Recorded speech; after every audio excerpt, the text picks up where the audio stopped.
This one's going to be about testing your scope hookup ports and isolating down to the issue. Alright, so the first thing you really want to do is to test at the scope hookup or scope channel itself.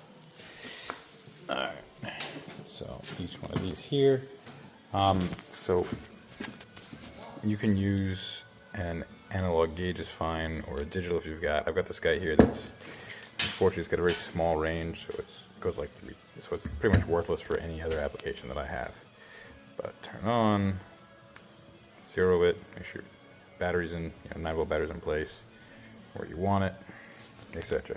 Now I'm hooked up for something else entirely, but all you're going to do is plug that in and then cover the end to get the actual pressure. So all I have to do here is plug in right there, and you see that goes down there, down to the AWS valve. So what I'm going to do now, how do I do this?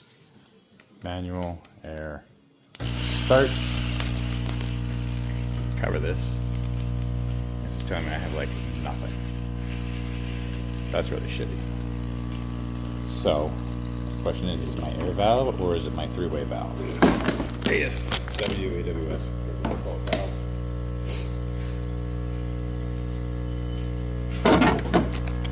So what I would do for that is figure out which air pump is feeding it. And just gotta follow the lines.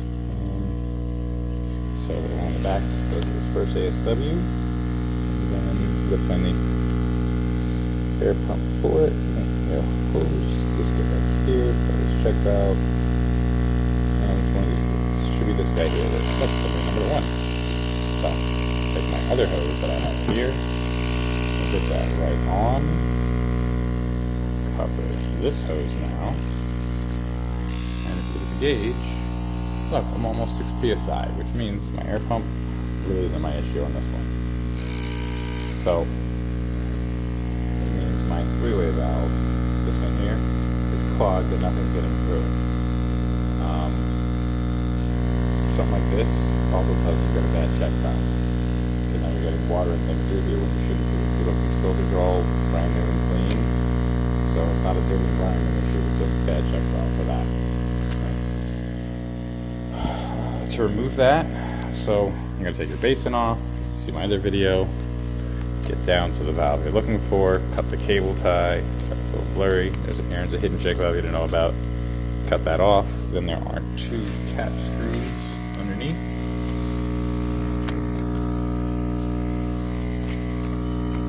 See those right there? You're going to take the 2 off of your valve, pull the electrical connection, figure out which one it is, pull it off there, 1 cable tie to cut, and then you want to disconnect some more. So you want to take the whole assembly with you, so you can cut it off right here, and right there, and then you can take it off, and I'll show you what the inside looks like.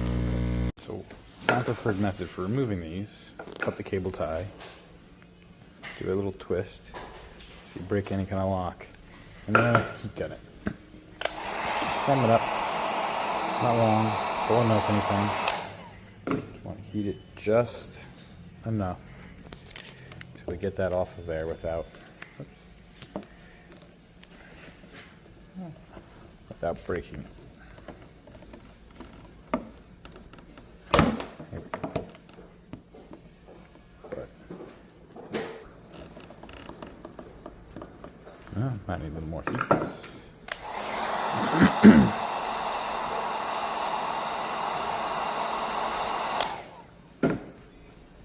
So be careful, you don't want to melt anything in here.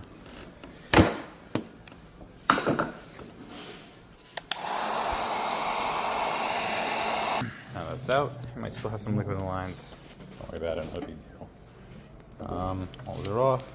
Let's take this guy here. And I mean, there's a tool for removing these. They're little PEX clamps.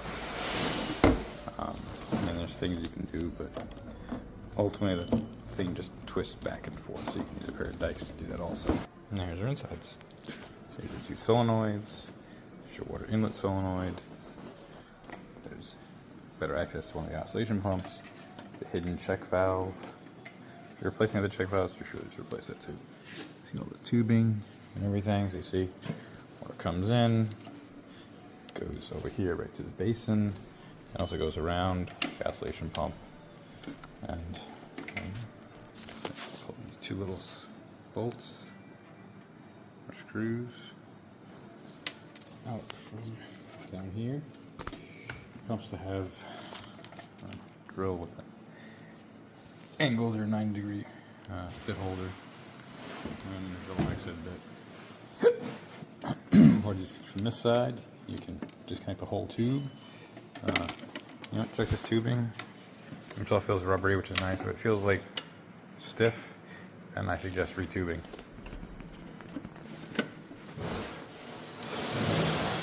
Alright, get those needle nose. Let's go over here for the electrical connectors.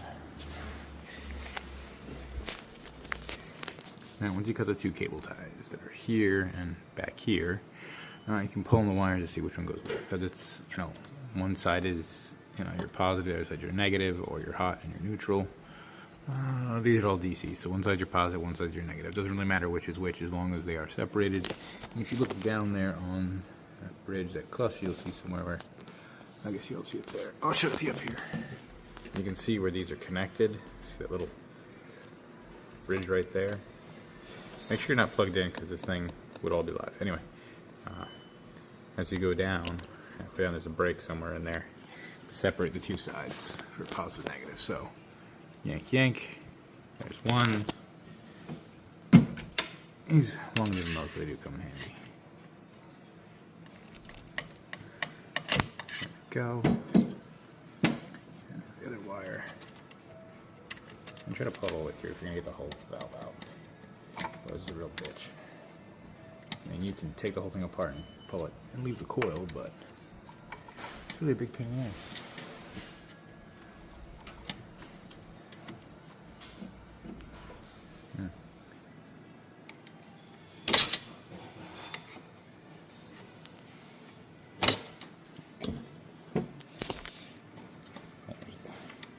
Electrical connections. Pull this up. I'm going to place to check those anyway, so we're going to pull those out too. Now, speaking of fragile connections, these are annoying as fuck. They're also siliconed and hot glued in there. Yeah. So be careful tugging on that. You don't want to break that. Now your whole valve out. There you go. The side that goes to the channel connector in the basin. Here's your alcohol and your air, and this is where your fluid is coming in. Should I take this thing apart?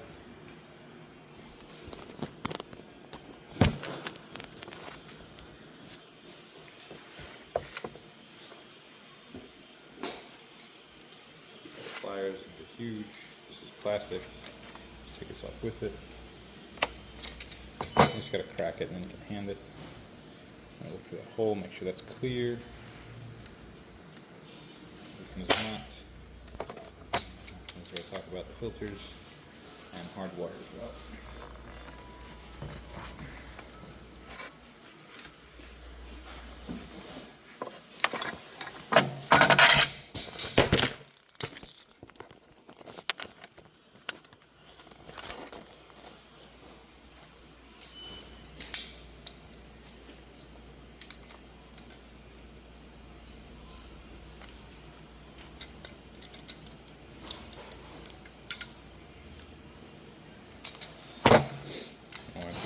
So hard. Its only purpose is to hold the coil on so the rattle make noise.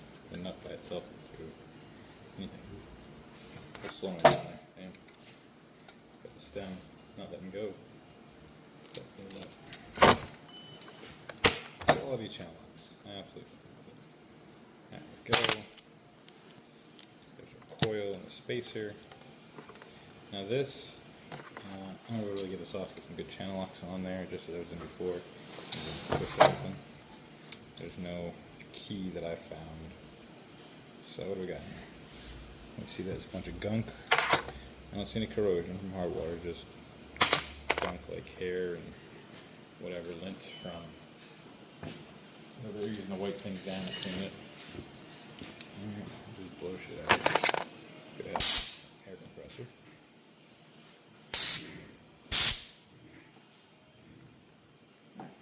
That's cleaned out more. I don't know. You could see in there before, but it's clear. Stem. Stem's nice and clear now too. Plunger.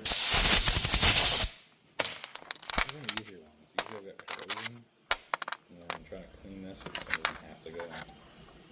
Try to save money, you know. Pain in the ass. Go.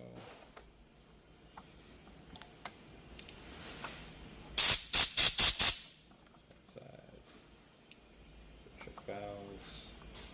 If you look at your smart products, check valves. See those arrows indicating which direction should go in. So that was go in the correct direction. So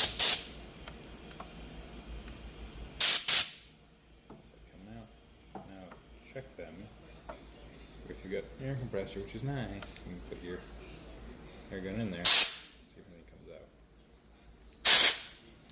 Really shouldn't, because now I'm going against.